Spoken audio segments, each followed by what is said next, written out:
بسم اللہ الرحمن الرحیم۔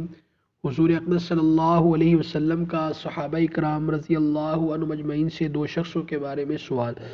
نبی اکرم صلی اللہ علیہ وسلم کی خدمت اقدس میں کچھ لوگ حاضر تھے کہ ایک شخص سامنے سے گزرا۔ حضور اقدس صلی اللہ علیہ وسلم نے دریافت فرمایا کہ تم لوگوں کی اس شخص کے بارے میں کیا رائے ہے؟ عرض کیا یا رسول اللہ صلی اللہ علیہ وسلم، شریف لوگوں میں ہے، واللہ اس قابل ہے کہ اگر کہیں نکاح کا پیغام دے دے تو قبول کیا جائے، کسی کی سفارش کر دے تو مانی جائے۔ حضور اقدس صلی اللہ علیہ وسلم سن کر خاموش ہو گئے۔ اس کے بعد ایک اور صاحب سامنے سے گزرے۔ حضور اقدس صلی اللہ علیہ وسلم نے ان کے متعلق بھی سوال کیا۔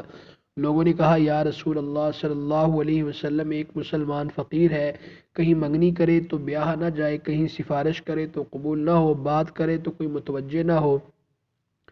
آپ صلی اللہ علیہ وسلم نے ارشاد فرمایا کہ اس پہلے جیسوں سے اگر ساری دنیا بھر جائے تو ان سب سے یہ شخص بہتر ہے۔ فائدہ میں شیخ الحدیث رحمۃ اللہ علیہ لکھتے ہیں، مطلب یہ ہے کہ محض دنیاوی شرافت اللہ کے یہاں کچھ بھی وقت نہیں رکھتی۔ ایک مسلمان فقیر جس کی دنیا میں کوئی بھی وقت نہ ہو، اس کی بات کہیں بھی نہ سنی جاتی ہو، اللہ کے نزدیک سینکڑوں ان شرفاء سے بہتر ہے جن کی بات دنیا میں بڑی وقت سے دیکھی جاتی ہو اور ہر شخص ان کی بات سننے اور ماننے کو تیار ہو، لیکن اللہ کے یہاں اس کی کوئی وقت نہ ہو۔ دنیا کا قیام ہی اللہ والوں کی برکت سے ہے۔ یہ تو حدیث میں خود موجود ہے کہ جس دن دنیا میں اللہ کا نام لینے والا نہ رہے گا، قیامت آ جائے گی اور دنیا کا وجود ہی ختم ہو جائے گا۔ اللہ کے پاک نام ہی کی یہ برکت ہے کہ یہ دنیا کا سارا نظام قائم ہے۔